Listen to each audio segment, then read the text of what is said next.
The next speaker is Darren Pearson.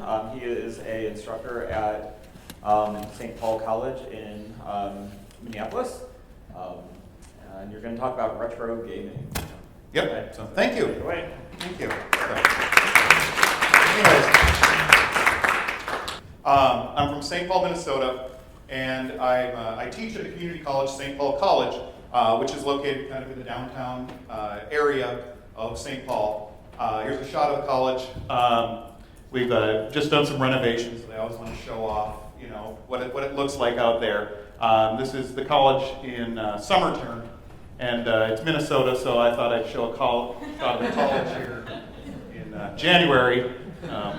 So kind of get the idea.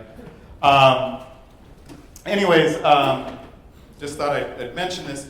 About 2 or 3 weeks ago, I mentioned to a colleague that I worked with that I was going down to Nashville to speak at a conference, and the conversation went something kind of like this. This person said, "Oh, Nashville, oh gosh dang, Darren, that's pretty far down south, don't you know?" And I replied, "Oh yeah, you betcha." She said, "You know, some of them fellers down south, they do talk a little funny, don't you know?"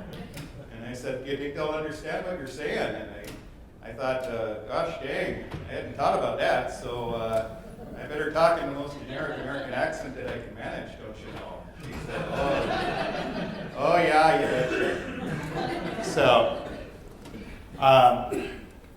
oops, get my slides going. So I'm going to try my best from this point on to speak in the most generic of American accents.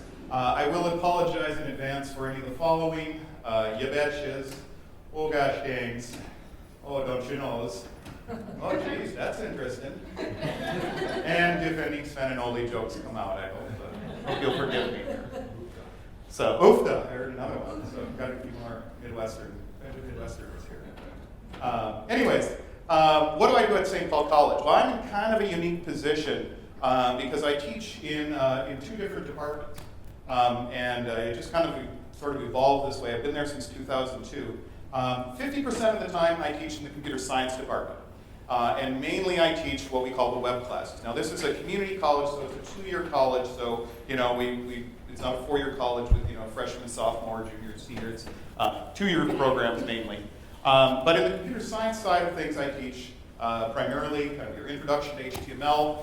We have client-side programming, which is JavaScript, and server-side programming, mainly PHP. We're trying to get into Node.js. I'm trying to push that at least. And then the other half of the time I teach in our digital graphics department. It's actually called Digital Graphics and Interactive Multimedia, DGIM. But it covers primarily the Adobe suite, so Photoshop, Illustrator, InDesign. We did use Dreamweaver, we moved to Muse, that kind of stuff. And then about 4 years ago, we started 3D animation, so we've been doing some really cool work with Blender. And then we've added, this is where we kind of have inserted our Tumult Hype class, which we added about 3 years ago. So a little bit of story about that. Again, about 4 years ago, I'm reading articles all about the coming of HTML5 and how that's changing. And I kind of see that, okay, Adobe Flash is not HTML5 compliant. So we have to start looking at different ways to animate the web, and we want to make sure it works on the iPhone and does all that, you know, all that kind of stuff. So I Googled around and I'm searching, and I just stumbled across the Tumult website, and 14-day free download. Oh, that's, you know, got to try that out. So I downloaded it, love the interface. Things just are, you know, again, I'm preaching to the converted here probably, but, you know, everything works very smoothly, especially timelines, especially scenes. So with the help of my dean, I quickly put together a 2-credit class, Introduction to Tumult Hype. And this class has no prerequisites, so people can take this their first semester. And this is always a tough part in where I teach. Do we put prerequisites and limit the number of students, or do we make it open? So I created this, and I kind of created my own content for it. And about 50% of the people have taken HTML. And it's kind of cool to see if they're either taking it or have taken it. Their knowledge of CSS really helps when they're going through the inspector and suddenly they see, okay, border color black, border width 5 pixels, border style, they see how what they've been typing in a text editor kind of translates. So I saw, okay, there's some really cool things to explore here, especially when you have visual learners. Hype just, you know, it just works for people. So one of the things I do is at the start of every semester, at every class, I do an icebreaker. So I hand out my syllabus and I say, kind of what the class is about. And then I go around the room to introduce my students. And I put a bunch of questions up on the board. Tell me your name, tell me where you're from, tell me what programs you use a lot or computer languages you use a lot. Tell me your favorite restaurant in town, stuff like that. And then usually I always end with, why did you choose either this class or choose the major that you picked? I get a variety of responses from students. Really common ones are, well, I did this because I heard there's good money in it. There's good jobs. These are skills that someone told me I can get a good job in, and that's a valid answer. Sometimes I just get the generic, this looks like fun. I saw some advertisements. I want to learn how to do this. Sometimes I get, I really have this creative side that I want to explore in kind of a digital environment and see what that, see where that leads me. Sometimes I get, mom and dad said either work at McDonald's or go to college and pick a major. So I chose this one. That's, you get a certain number of students that do that. But then the last one, a really common one is along the lines of, I want to work in the video game industry. I love video games. I know it's an expanding industry. I want to work in it, and I don't quite know where to start, but this seems a better major than massage therapy if I want to get into that. So I'm, that's why I'm in this class. So I was thinking about those students, and if you kind of break down the students that give, again, a response kind of in that area, that they want to do something in video games. Some of the students, to be honest, want to mainly play video games, and they want to, I want to create video games as long as it's hard and I don't have to put in any extra work. These students kind of fizzle out over the semester usually. But then a lot of them really excel in these introductory classes in graphics or on the computer science side of coding. But then they have a hard time seeing what they're doing being relevant to the games that they play in everyday life. So you can kind of see them get a little disappointed, and gradually they realize over the semester that most of the stuff they're playing in the Xbox or the PlayStation, one person cannot do that. That this is a team of 100 people with audio engineers and programmers and designers and graphic artists and game testers and marketing and all this. Graphic artists, writers, sound editors, testers, managers, others. This is a large team, and they kind of see, you can tell there's a little bit of disappointment in that. So, in thinking about those things, I then thought a little bit about my gaming background. I graduated in Minnesota from St. Francis High School in 1988. So again, somebody else talked about doing the math and figuring out, going backwards on your age. So this is my high school yearbook photo. I was trying to grow my hair long to look like Neil Peart, from the drummer from Rush at that time. So, whatever. But I grew up, as far as gaming went, one of the first games that I used was the Atari 2600. How many people remember that? Okay, over half? Okay, good. So this is what it looked like if you remember from the 80s. Also, the original Nintendo Entertainment System had just come out at the very end of the 80s, and we had a lot of that. And then, of course, I spent a lot of time in your traditional coin-op arcades. So Donkey Kong, Galaga, and Crazy Climber were my three biggies that I had right there. So that was kind of my gaming background. And then a couple, I don't know, 2 years ago or so, I was going through next slide. I realized in the last couple of years, retro gaming is kind of is suddenly becoming cool. And yes, even though it's an Adam Sandler movie, obviously it was still funny, strangely enough. Obviously the whole concept of pixels, this idea of 80s games coming back, was coming up. Another big influence for me, strangely enough, Ready Player One by Ernest Cline. If you've read this, it's a really fun kind of a science fiction-y sort of book, and it's in the future, but the 80s make a comeback basically, and I won't go over the plot. But if you remember nothing from this lecture, at least go and get this book on Kindle. It's a good read. And then in Minneapolis, we have Up Down Arcade, which is this idea of a retro arcade. Now, obviously, they're arcades used to be for teenagers, and now this is kind of for the people that want to do a retro business. So they, it's also a craft beer bar, and they have all those kinds of competitions and fun things like that. So you can see, an X-Men game here, and a Joust game in the background, and all those kinds of things.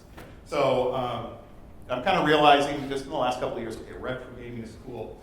And a couple of years, 2 years ago, or a year and a half or so, I'm watching on Netflix a documentary called Atari Game Over.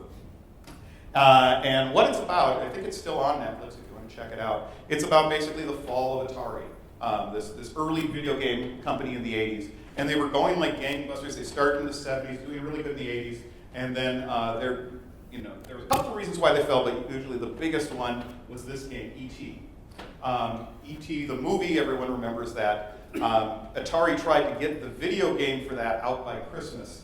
So basically they gave the developer 6 weeks to start and finish and have a finished product in 6 weeks, and normally it's 6 months. He did it, he got a functioning game, it wasn't a fun game, it was horrible. And the documentary is actually about, they took tons of these cartridges and they're buried in a landfill in New Mexico. And it's kind of interesting because all the corporate execs are trying to interview them, and they're like, we don't know what happened to them. They're in our inventory. But while watching this, they interviewed a couple of different people. They found one, Robinett, who created Atari Adventure, and is usually, if you're in your video game history, he's sort of the first person credited with ever creating the Easter egg.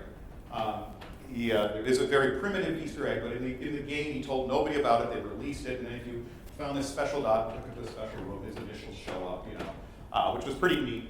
And they interviewed him, and this was what Adventure, at least the cover art, looked like. And they interviewed Howard Scott Warshaw, who created Yar's Revenge, and then he was unfortunately the guy that kind of got tagged with, you got to create this thing in 6 weeks, so he has to live with, I created this horrible flop. But it's really not his fault. 6 weeks, you certainly understand why this happened. But I'm watching this, and a couple things happen in my mind. First of all of these old Atari games, only one person did it. One person did the audio, the same person did the graphics, who did the programming, and even at that stage, usability testing. And then my second idea, hey, this is what my students are looking. My students can do this. Asking them to make Call of Duty in one semester by themselves is a little too ambitious, but asking them to create retro games, that's a doable task. So I kind of have this in the back of my mind, and after a long day of teaching, on the way home I stopped by Buffalo Wild Wings. I don't know, people familiar with that in Tennessee? Okay, it's a sports bar, lots of television screens up there. And I stopped by and they have those little trivia boxes where they ask you movies and music and history and sports and stuff like that. And I'm having my beverage and I'm looking at the trivia boxes. And I just immediately think, oh, that's scenes in Hype, how the transitions work with that. So I could do that. That's easy enough to do. So in between, for the next 5-6 days, in between classes and grading homework and stuff, I came up with something real primitive, and I've redone this, so I'm showing you the old version. Obviously, every project you work on, you realize, okay, if I did it again, I'd change this, and we can do this. And I'll just give, I think I got, see if this works here. There we go. Here's a copy of it. We've got some nuts. Now we've got, I'll just play it right here. It's not perfectly sized. I think when I'm there, move things over. So again, it's one of these kinds of games. Anyone shout out what? Iceman. Okay, we clicked in quick. So again, in this one, we're using timelines to show the timeline bar. I'm using some global variables to keep track of the score. We clicked in pretty early, so I think my score will be about 600.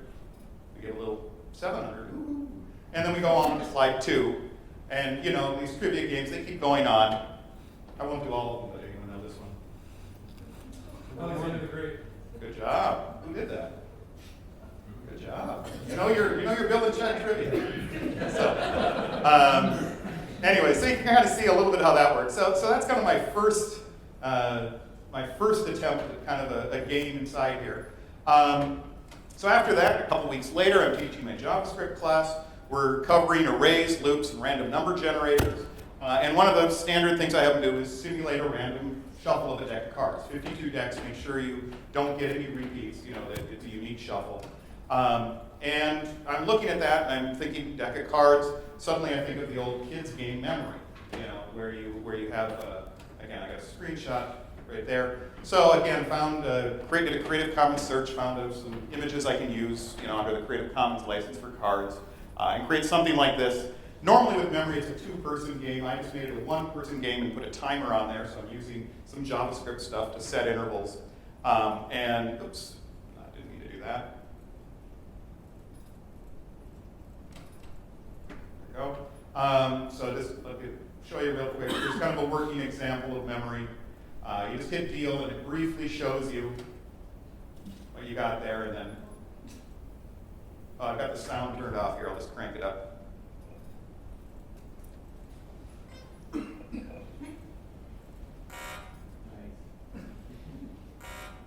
Okay.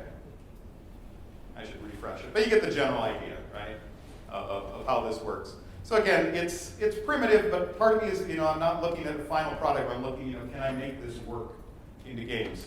So I'm getting pretty excited. Now comes the end of the semester. I always get, for me, I'm fortunate. I get a 3-week break at the end of the semester. I turn all my grades in. Our semester gets done early. My son's semester, who's in elementary school, he has 3 more weeks until I have to start daddy daycare for the summer, working with him. So I figure I have 3 weeks where I can be uninterrupted from dropping him off at 9 and picking him up at 4:30 or so. So I decided, okay, I'm going to try to challenge, push myself. I'm going to create a mock-up of Atari Adventure. So this was my old favorite game as a childhood. And I came up with this. This one was really fun. Again, I didn't really have any textbooks or anything to go on. I was just kind of looking. I remember how the game played, and what do I know about JavaScript, and what do I know about Hype. And I actually learned a lot. First of all, movement. Most of these games were not mobile compatible. A couple eventually were. But this uses the keyboard to move your character up and down, left and right. And then you have the dragon, which looks more like a duck, that moves towards you as well. We have multiple scenes. I had to track inventory through variables, whether you're holding the sword, did you drop the sword on scene 5 or scene 6, or those sorts of things. Collision detection, making sure when I move my character towards a wall, he doesn't go through the wall. A lot of audio, and tracking the state of the game, game over, when the game's over, you play a certain timeline, and things like that. So I'll briefly show, let me see, click on, here's Adventure. Again, I'm only going to show 3 of the games that we have here, but it looks something like this. Again, let me just refresh it real quick. Oh, this is my splash screen right there. This is what the Dangerous Dragon, and the nice part of the graphics are from 1981, so they're supposed to look blocky. But you can see, again, using the arrow keys. Oops, so we got our keyboard repeat rate set slow. But you can see this idea of, okay, picked up the key, and normally I've learned since then how to make this independent of keyboard, make movement independent of the keyboard repeat rate. But you open up the castle, you go in and you jump to another scene, and you drop the key and then go and pick up other things. If you have time, I crank up the keyboard repeat rate. But you kind of get the idea. I'll give you a link to it if you want to play it later or something like that. I won't give you the link now because you won't pay attention. Playing the game. So at least that's what happens with my students. Anyway, so I came up with about 3 different games, and I was kind of having fun with it. I wanted to make more, and I pitched it to my students. So I said, what do you think of this? And I really got mixed results from my students. From my students, who typically are my A and B students, feedback was, wow, this is really cool. This works in a web browser. All you need is a browser to work with this. This is neat. I want to learn how this works. This is why I got into this field. This is why I want to do this. My C and below students, I kind of got different reactions from. Typically, could be kind of summed up with, well, this kind of sucks, Mr. Pearson. And also, like Grand Theft Auto 4, way better stuff. So, mixed results. So I'm still kind of encouraged about this. I pitched this to my dean, to my boss, and she says, well, we got this class, Special Topics in Computer Science. It takes a full academic year to get the paperwork in, and get everything approved, and get it in the catalog, and students can sign up. But we have this class already called Special Topics, and it's designed for new things that are coming in computer science. And we just have to kind of give it a special title. Let's give that a try. So we do that, and I've run it. I run it last spring. We're running it right now. We're also going to run it next fall. And in it, I've kind of been developing a variety of games, looking at all the stuff that I grew up with, and also taking student input. And is that doable? Yeah, we can do that. Those kinds of things. And we've created a bunch of different things. Breakout, which is kind of a one-person Pong game. We've created a maze that's timed. You move the keys and you have to go move your character, pick up keys, open doors. We've done some basic sprite sheet movement, which we're going to refine in a little bit in Hype. Simon Says, Minesweepers, Space Invaders. Some of these usually we've tried to give them a slightly different name, but we've looked at some of these original things like Space Invaders and how do we, let's call it Alien Hunt and use different graphics and stuff like that. Plinko is the only one I used with the beta version, or the pro version, because it has the gravity, the physics engine in it. So Plinko is that game on Price is Right where they drop the coin and it, falls on down. And a couple other ones, again, if we have time at the end, I'll show them or at least give you the links to where they're at. So I've created these, I show them to my boss, she's like, wow, I like this. Let's go and develop both a degree and a certificate based on this stuff. It's very visual, we can bring kids in this way, this is great. Not only is this, she kind of sees the value of the skills people are learning here, they're learning audio editing, they're learning graphics editing, they're learning programming, they're learning JavaScript. We're adding some other little bells and whistles, so even if they don't end up going in game development, their resume is going to be, for a 2-year college, it's going to have some really good keywords that they'll be able to have some decent portfolio projects to show to either a 4-year institution or potential employer or whatever. So we've developed a degree and a certificate. The degree is a 60-credit degree, and 60 credits usually takes 4 semesters at 15 credits a semester. And this is the general one, so they also have to take their English, their history, their social sciences, all those, their math classes, things like that. And then we also offered a certificate. We have a large number of our students are people who already have a 2-year or 4-year degree, and they're coming back to community college to just brush up on their skills. Maybe they learned Photoshop back in CS2, so now they're coming back to learn the latest version of it. Or they're career shifting. They got a degree in speech communication. They hate what they're doing, so they want to come back and learn that kind of stuff. So this strips out all the gen eds, all that kind of stuff, and just focuses on the technical skills that they need to know. So, there we go. So we designed this. We came up with 4 prerequisites. This is the hassle, and it's probably going to still be the hassle, is a lot of kids, the first semester I can create games, right? No. Before you get there, we have to make sure you have certain skills. So we force them, or we require them, not force, that sounds bad. We require them to take HTML Web Fundamentals. That's kind of your first class where you're coding with an ASCII editor and you're typing in, HTML, head, title, /head, /title, those kinds of things. And then that one's a prerequisite for the JavaScript class. You got to know your HTML and CSS before you learn any JavaScript. So we have client-side programming.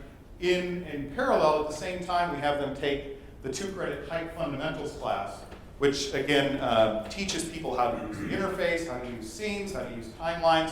We show some of JavaScript. Mainly, I do take this snippet of code, copy it here, paste it over here, and notice it uses hype document.getElementById, and this is the name of the thing that you did over here in the scene.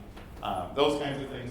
And then we also have them take either Photoshop or Illustrator. We go either way, but we want some class where they can create something other than just simple rectangles and circles and things like that. We want to have some imaging background. So we required these, and this also kind of takes care of some of the students that wanted to only just play games. If they get through all these requirements, they've shown they're pretty committed to doing this. So we're going to actually have the first gaming class in the fall of 2017, and we're just doing special topics right now. And part of this, the trick is at a community college, we always have budget in the back of our mind. If I could have run it this fall, and I only would have had 5 students who knew about it and had met all the pre-requirements. So I'm really pitching at St. Paul College that, okay, take these classes so you're ready in fall to take this. So we're going to do the first game class in the fall 2017, but I'm going to reuse a lot of the stuff I'm doing in these special topics. So, am I doing okay on time here? Should have put my clock out here. Okay. I can show some of the game examples later, but I talked to both my the gaming class, the special topics class that I'm doing right now, as well as the intro to hype class, and I asked, I'm going to be at this conference, what's the student feedback on using this? Again, I agree with pretty much all of these. They said the interface is very intuitive. Even if they have never worked with anything before, it really makes sense, especially the timeline. But this idea of creating elements, they really like that. They really liked how easy it is to integrate JavaScript into Hype. That we just say, button on click, new JavaScript function, and start typing our function in and working it that way. They also like how the APIs that have been developed, I think they're JavaScript APIs to jump to scene, go to this point in the timeline. That makes life a lot easier. Integrating audio is a breeze. This is always, to hand code audio is always tricky, especially with the many different platforms that we have. That's always, always kind of a difficult one. And then the biggest feedback that I got was, it's not Flash, I really like it.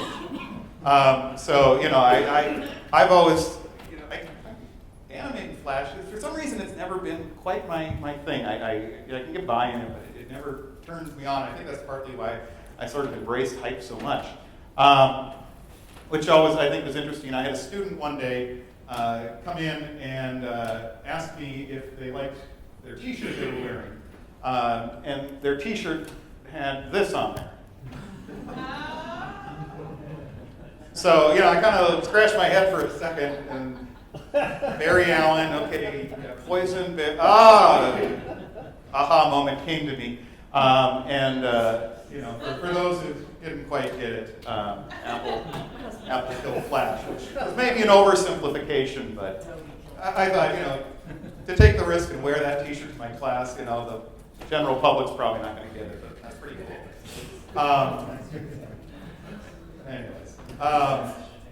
I then asked them, obviously they get lots of positive feedback, and then, I also said, things you like about it, things you don't like, and it wasn't exactly things you don't like, but there was more of a wish list.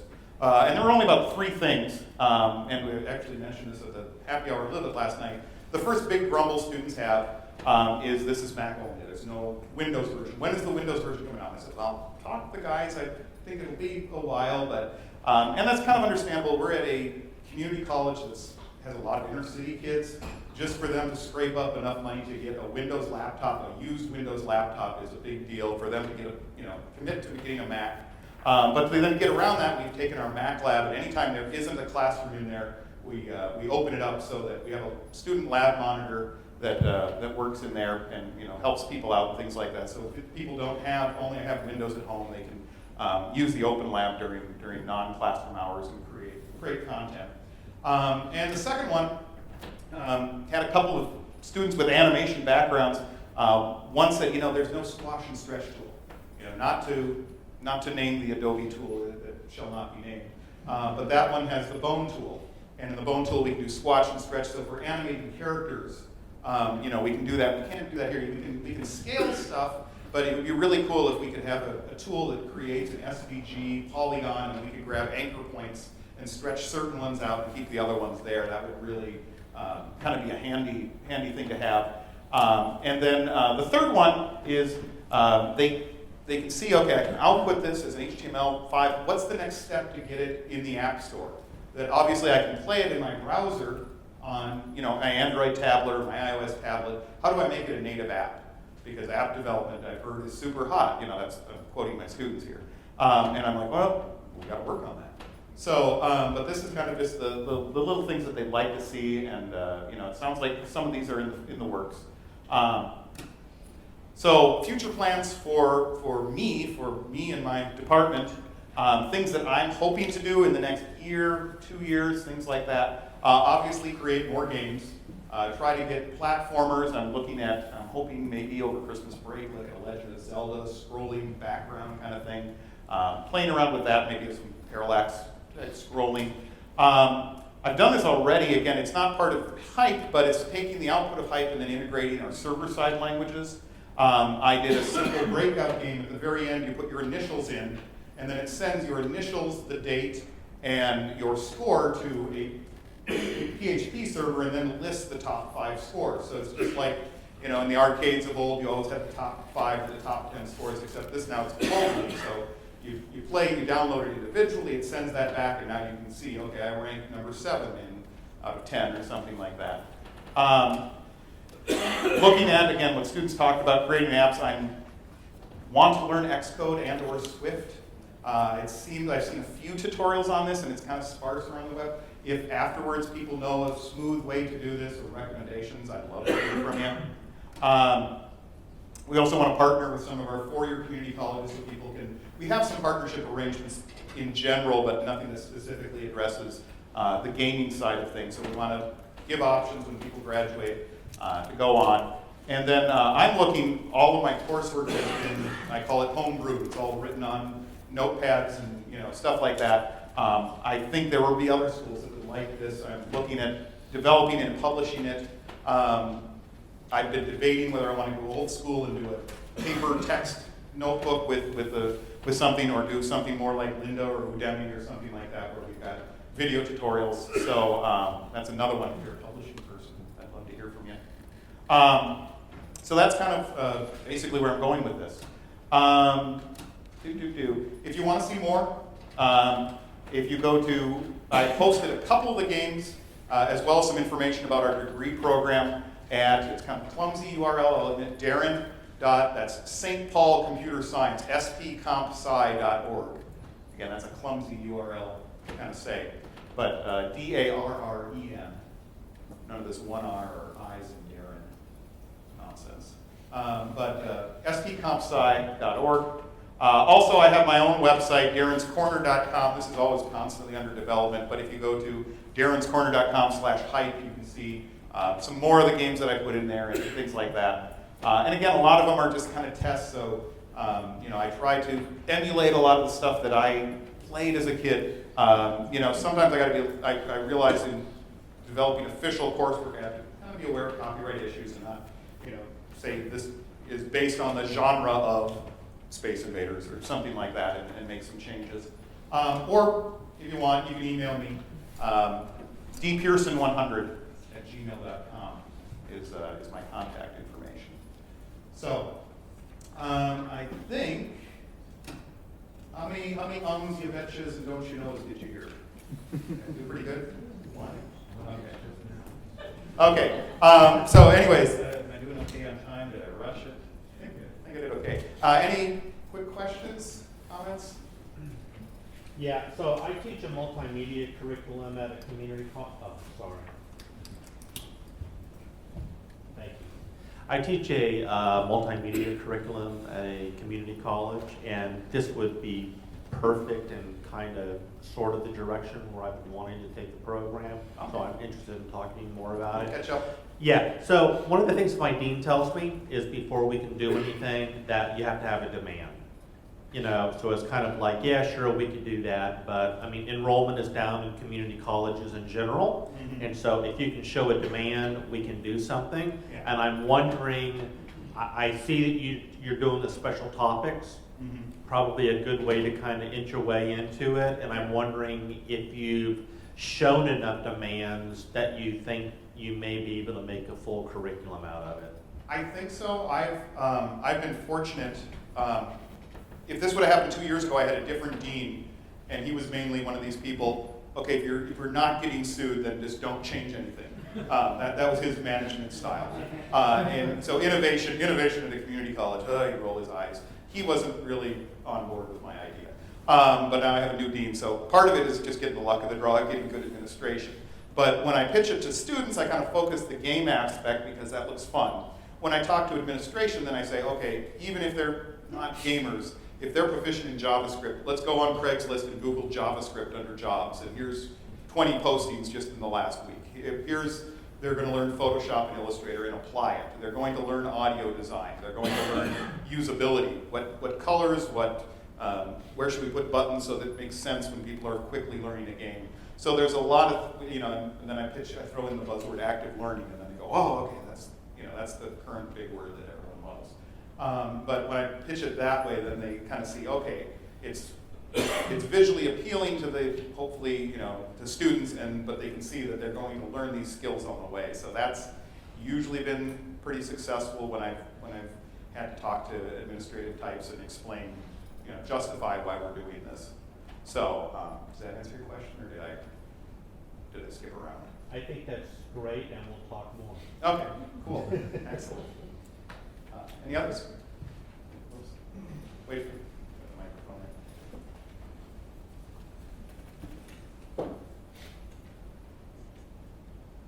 there. Acknowledging that we're at a Hype conference, why are you using Hype for this particular use case as opposed to something like Construct, GameMaker, Unity? Yeah. Something where you could do something similar? Yeah, I think it was partly, it sort of evolved over time. I think part of it is because I've been teaching JavaScript quite a while, and I was always, in the past, teaching it in that, you pull up a text editor kind of thing and save and refresh. And I found that Hype made that process so much easier, and people picked it up so much quicker. So I guess, I really don't, the main thing that I want my students to take out of it is becoming, hopefully, proficient JavaScript developers. There could be other tools. I could have looked into them. It's partly just a matter of how much time do I have in a day and how many other fires do I have to put out, or those kinds of things. But this could have been done easily in other tools. But I thought this conference would be a good place to show it off to other people who use Hype. So, is that?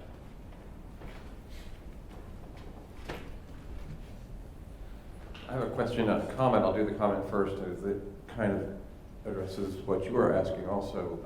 I've advised in the Dallas County Community College District for many years in both multimedia and game development, and the gaming aspect is really where the hook is. Yeah. For that age group, anyway. And the great thing about it is that if you can promote it that way, like you said, there's so many aspects of game development, from programming to graphics to interface design, even to game design, that can teach the students a lot of things that it really makes it educationally valuable, I think, and is good justification. The question I have is, do these wind up being mostly one student working on one game or a team?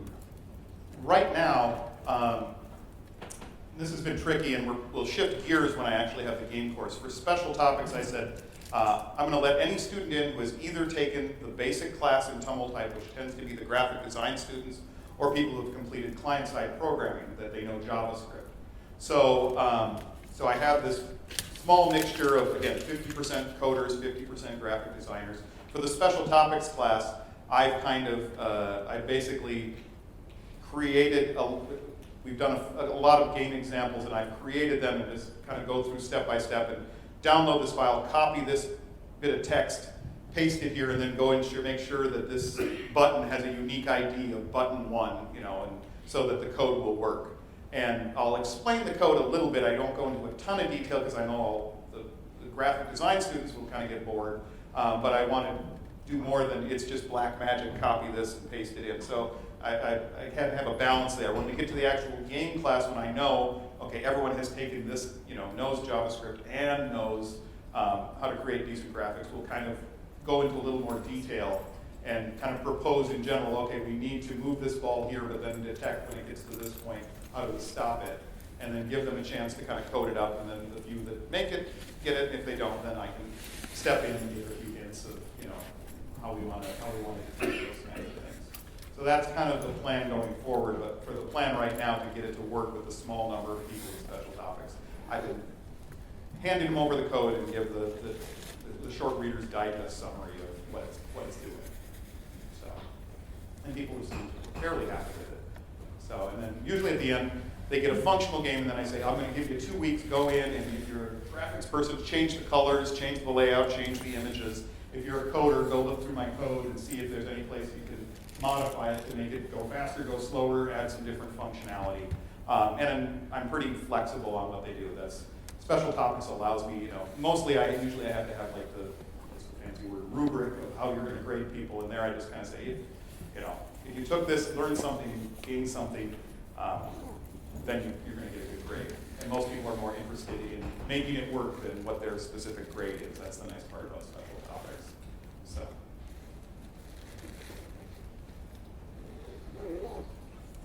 Good question. So